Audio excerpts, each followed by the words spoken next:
Have you ever noticed how Last Nite by The Strokes just repeats 2 sections for the entire song? Yet it sounds amazing. In this video, we're going to look at how The Strokes managed to craft such a fantastic song using such a simple structure. And don't worry, I'm not going to waste your time with broad, surface level observations like, the first thing you'll notice, they don't make it too long. They keep it short and sweet, 3 minutes, in and out. No, we're going to get into the details, looking at how the 2 sections differ in their use of harmony, rhythm, and repetition, resulting in 2 very different sections that play off each other to great effect. I'll also talk about how this song does something quite interesting involving repeated lyrics. And stick around until the end where I'll announce today's song challenge. Alright, let's get into it.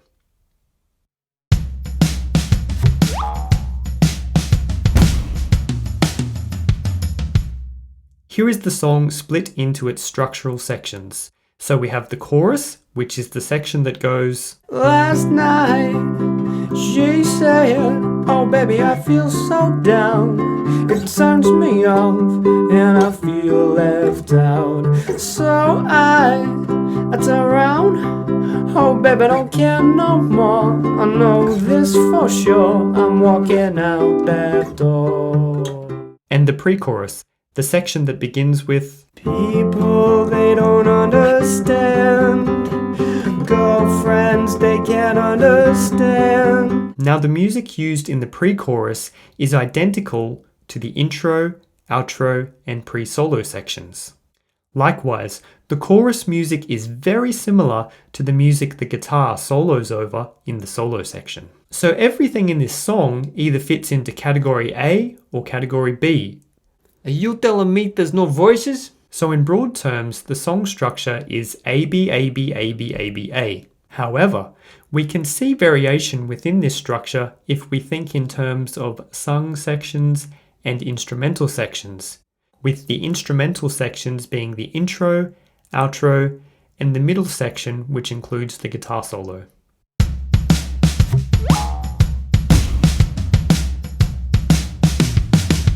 Let's start by looking at what is happening in the 12-bar intro.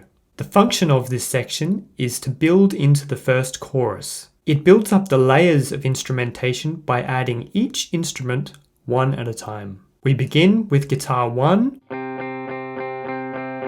followed by the drums in bar 3. Guitar 2 then enters in bar 5. And finally, the bass comes in on bar 9. Now let's look at what they're playing. Guitar 1 repeats 2 Cs an octave apart for the duration of the intro. Guitar 2 plays the same 2 Cs as guitar 1, but in between these 2 Cs, it also plays an F for 1 bar before switching to a G for 1 bar.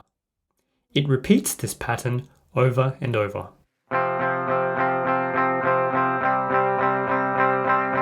The bass mirrors the F and G notes played in guitar 2.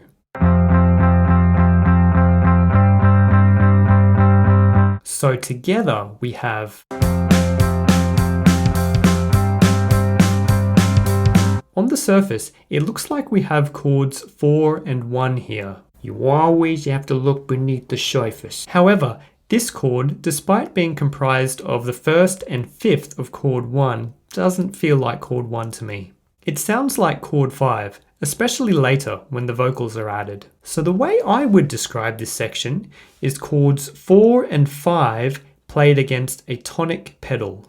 A pedal describes the repetition of one note over which other chords are played. The pedal here is the C in guitar 1, while the bass plays the root notes of chords 4 and 5 against it. Guitar 2 is a combination of the pedal C and the root notes of chords 4 and 5.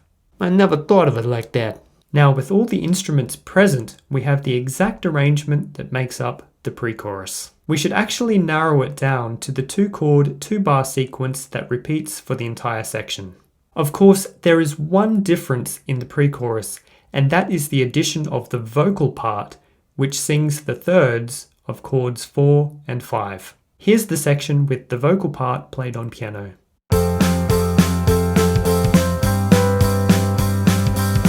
So chord 4 is F, and the bass plays the root note, F, while the vocalist sings the third, A. The fifth appears in the guitar, completing the chord. But I would just call this a happy accident, because it's really just the repeated pedal here that happens to also be the fifth of chord 4. This becomes clearer when we look at chord 5, which again appears as the root note in the bass and the third in the vocal. But there is no fifth, D in this case. We just have this repeated pedal C again. If you want to include the C in the labeling of this chord, you could call it a G with an added fourth. But again, it's easiest just to think of this as chords 4 and 5 played against a pedal C. Now, the central cause of tension in this section is the harmonic clash between the B in the vocal and the C in the tonic pedal. They clash because they are a semitone apart. A semitone is the smallest distance between two notes, at least in Western music.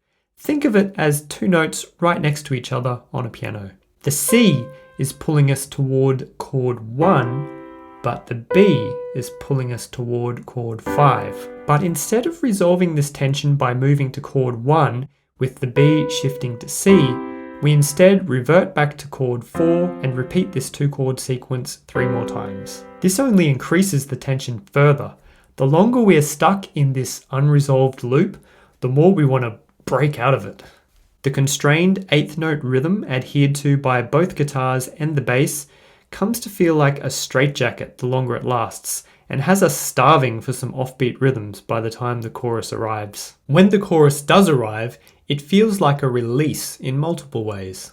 Most importantly, we land on the long-awaited chord 1, which resolves the harmonic tension. But we also break out of the 2-bar loop to a longer, more harmonically stable chord progression, 5 bars to be exact, which also gives us a more extended, interesting melody.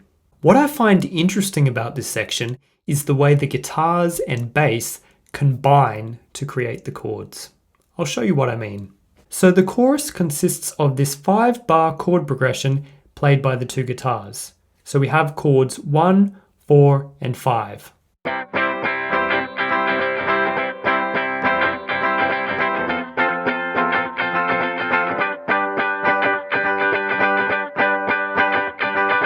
But look what happens when we add the bass.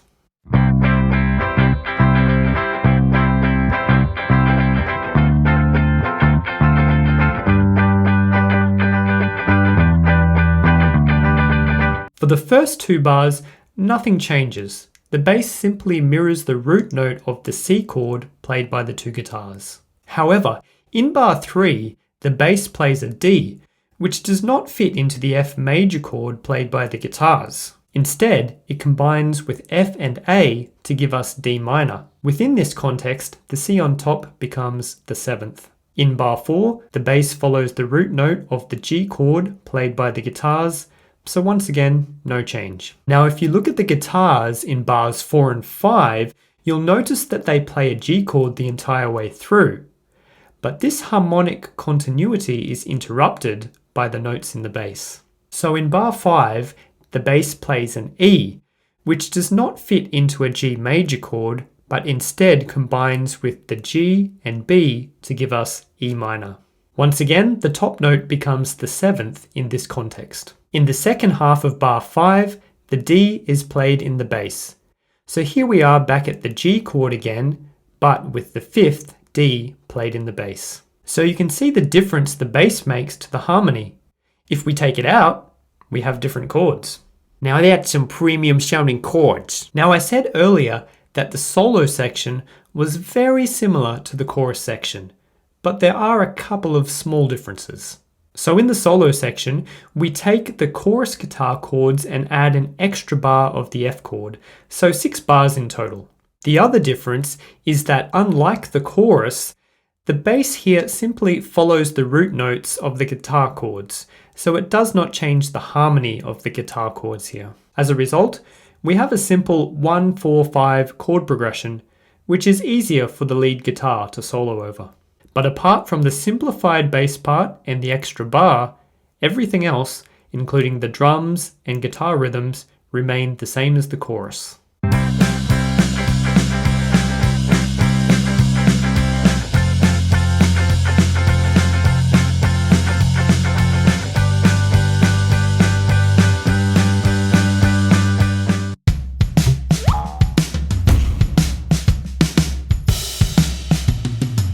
Rhythm is another element that distinguishes the two sections of this song.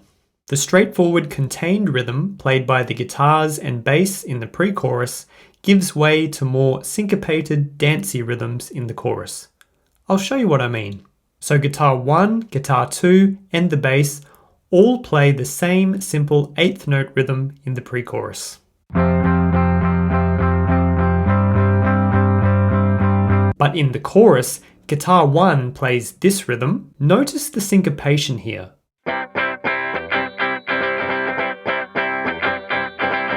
Meanwhile, guitar 2 emphasizes the offbeats.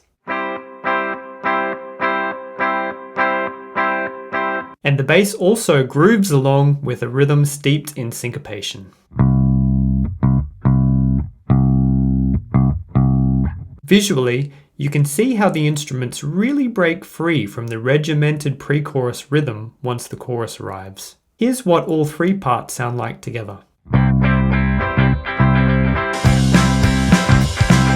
While we're on the topic of rhythm, I should point out the swing feel on the 16th notes. These are 16th notes. They're called 16th notes because you can fit 16 of them into a whole note, or 16 of them into a 4/4 bar. The same way you can fit 8 eighth notes into a whole note or a 4/4 bar. Anyway, the swing feel is something you'll be familiar with if you're a fan of jazz, but it also appears in many other genres like rock, pop, and hip hop, and you'll notice it a lot in songs by The Strokes. So what is a swing feel? Well, you can create a swing feel by leaning a little longer on the first of every two 16th notes. Let's compare it to playing straight. So if we play this rhythm straight, we spend equal time on each note, which you can think of as 50% on each note. So think of it as using a subdivision of 4 and giving 2 to each note. Da, da, da, da, da, da. In contrast, if we play this rhythm with swing, we spend about 2/3 of the time on the first note and 1/3 of the time on the second note, so roughly 67% to 33%. Of course, it's never this exact, and different songs will vary this ratio to have more or less swing. But this percentage is a good place to start when trying to understand what swing is. You can think of the subdivision as triplets, with the first note getting 2 and the second note 1. So da da da da da da da da da da da da da da, and there's your swing feel. It has a bounciness to it that may result in you unconsciously tapping your foot along to the beat. I find music with a swing feel really makes me want to move, and it's a large part of what makes the chorus in Last Nite sound so danceable. Within the first 2 bars of the chorus, I'm up on the dance floor. So to compare, here are some 16th notes played straight, and here they are played with swing. You will also hear this swing in the drums all throughout the song, specifically when the kick drum plays on the shorter 16th notes.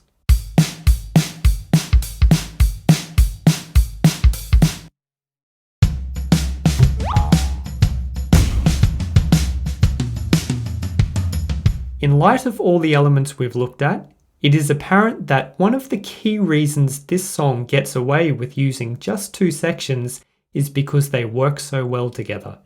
They're opposites, like yin and yang.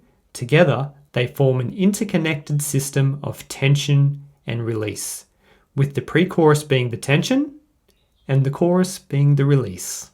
This principle even applies to the instrumental section in the middle of the song. They could have just launched straight into the guitar solo after the chorus, but instead, they add this pressure cooker section to wind up the tension again, which makes the arrival of the solo feel like a release, like a bull bursting from the gates.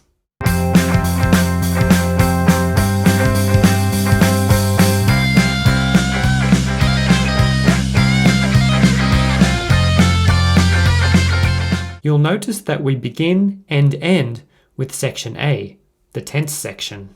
However, due to the way the instruments build in and out in the intro and outro respectively, we actually begin and end the song with just guitar 1 playing the pedal C. In other words, we begin and end on the harmonically stable chord 1.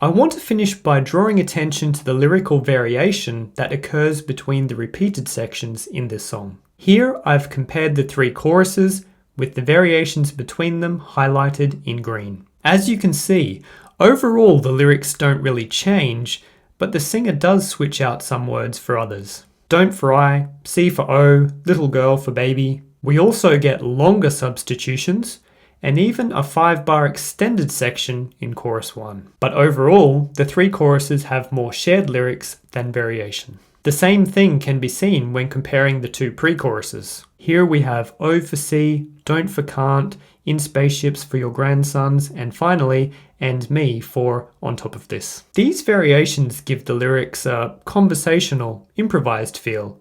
It's like the singer knows what he wants to get across, but isn't committed to a specific wording. Kind of like how you might recount a personal anecdote slightly differently each time you tell it to a new person. This approach ties into the mood or image of the band, which I would describe as effortlessly cool. Now, I have no idea how much this image is just naturally who they are, and how much of it is consciously cultivated. It's natural. Them boys are from New York. But they come across as quite carefree, almost like they're not really trying, yet the results sound amazing. I mean, if you watch the music video for this song, the singer looks like he's just rolled out of bed after a big night out. And the way he switches up the lyrics only adds to that nonchalant vibe. You could see this as a case where the songwriting and the band's image are in perfect alignment. It's not often I'm lost for words, but you surprise me. Now I encourage you to head on over to the Strokes official YouTube channel and listen to Last Nite again in light of everything we've covered in this video. Here are the sections again, and the times they start, to help you navigate the song more easily. And if there's anything you can think of that I've missed, or if you have a different perspective on anything I've said, let me know in the comments. Okay, time for today's song challenge. I have 2 challenges for you today. The first is to see if you can think of any other songs that just repeat the same 2 sections for the entire song. So A, B, A, B, A, B, A, B, etc. like Last Nite does. The second challenge is to name some other songs that make use of a pedal, that is a repeated or sustained note over which the chords change. This pedal can appear in any instrument. Show me what you got in the comments. I'm looking forward to seeing what you come up with. And like and subscribe if you got something out of this video. Last Tuesday, my boss, he calls me up, he says, I need you to do something for me and I need you to do it fast. Sure, boss. What do you need me to do? And he says, I need you to pick up a very important package from the airport. This important package is his great aunt. She's flying in for the big anniversary and he wants me to pick her up from the airport. No problem. So I asked him, what time does she arrive? And he said, well, that's the thing. I forgot about it. She's already here. I was supposed to have her picked up